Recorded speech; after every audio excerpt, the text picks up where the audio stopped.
Hello everyone. जैसा कि आप सब जानते ही हैं कि न्यू एजुकेशन पॉलिसी आई है हमारी गवर्नमेंट के द्वारा।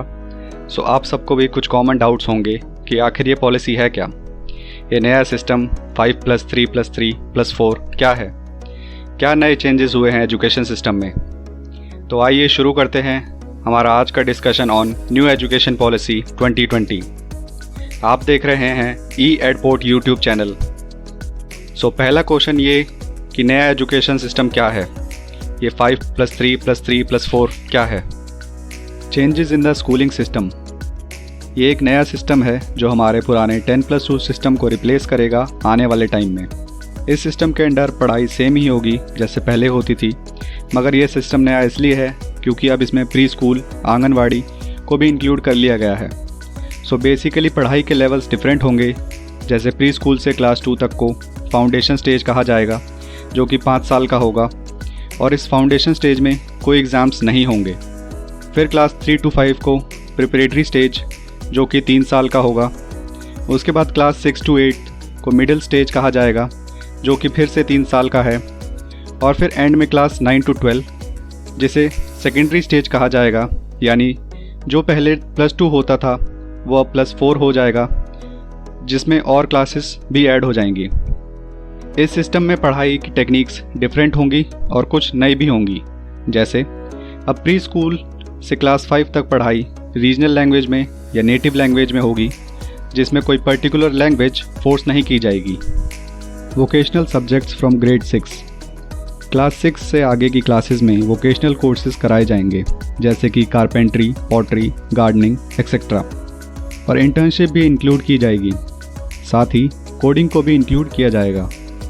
Assessment and the credit system, assessment and credit system होगा जिसमें आर्टिफिशियल इंटेलिजेंस की हेल्प से हर स्टूडेंट का कंप्लीट रिकॉर्ड मेंटेन किया जाएगा, उनका एकेडमिक और को curricular record.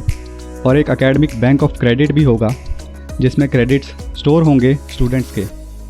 Freedom to choose your own subjects, इस सिस्टम में क्लास 9 से अब बच्चों को सब्जेक्ट्स चूज़ करने का ऑप्शन मिलेगा, जिसके अकॉर्डिंग अब बच्चे अपनी इंटरेस्टेड फील्ड के सब्जेक्ट चूज़ कर पाएंगे। जैसे मान लीजिए किसी बच्चे को फिज़िक्स पसंद है और उसे हिस्ट्री भी पसंद है, तो वो दोनों सब्जेक्ट्स ले पाएगा, ना कि सिर्फ साइंस के ही सब्जेक्ट्स या सिर्फ आर्ट्स के ही subjects. Undergraduate education, higher education में भी चेंजेस किए जाएंगे, जिससे अब कॉलेज स्टूडेंट्स को भी फ़ायदा होगा। जैसे कि पहले था कि एक बार एनरोल हो गए तो कोर्स कंप्लीट ही करना पड़ता था, तभी डिग्री मिलती थी। अब ऐसा नहीं होगा। अगर अब कोई स्टूडेंट किसी वजह से कॉलेज से ड्रॉप करता है तो उसे उस टाइम पीरियड का सर्टिफिकेट या डिप्लोमा प्रोवाइड किया जाएगा। मान लीजिए एक स्टूडेंट है और वो फर्स्ट ईयर के बाद ही कॉलेज ड्रॉप कर देता है किसी भी वजह से, तो उसे 1 साल का सर्टिफिकेट मिलेगा। अगर वो सेकेंड ईयर के बाद ड्रॉप करता है तो उसे डिप्लोमा मिलेगा। और अगर वो थर्ड ईयर में ड्रॉप कर लेता है, अगर कोर्स 4 साल का है, तो उसे डिग्री मिल जाएगी। और फोर्थ ईयर में कोर्स कंप्लीट कर लेता है तो उसे डिग्री के साथ रिसर्च सर्टिफिकेट भी मिलेगा। टेक्नोलॉजी इंक्लूजन, एक नेशनल एजुकेशन टेक्नोलॉजी फोरम भी सेटअप किया जाएगा ताकि लर्निंग को एनहेंस किया जा सके, प्रॉपर प्लानिंग और असेसमेंट की जा सके। फाइनेंशियल सपोर्ट, सेंटर और स्टेट गवर्नमेंट्स फंड प्रोवाइड करेंगी ताकि एजुकेशन को हर बच्चे तक पहुंचाया जा सके, और इसी के साथ गवर्नमेंट अपनी जीडीपी का 6% यूज़ कर सके।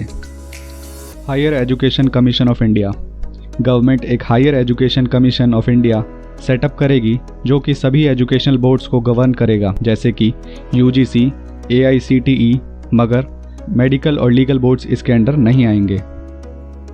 So with all this information about this policy, ये था इस न्यू एजुकेशन पॉलिसी का एक शॉर्ट एनालिसिस। चलिए एंड करते हैं इसी के साथ। If you want more helpful and related videos like this, please do subscribe to this e-Edport YouTube channel and do share it if you found this useful. Thank you for watching.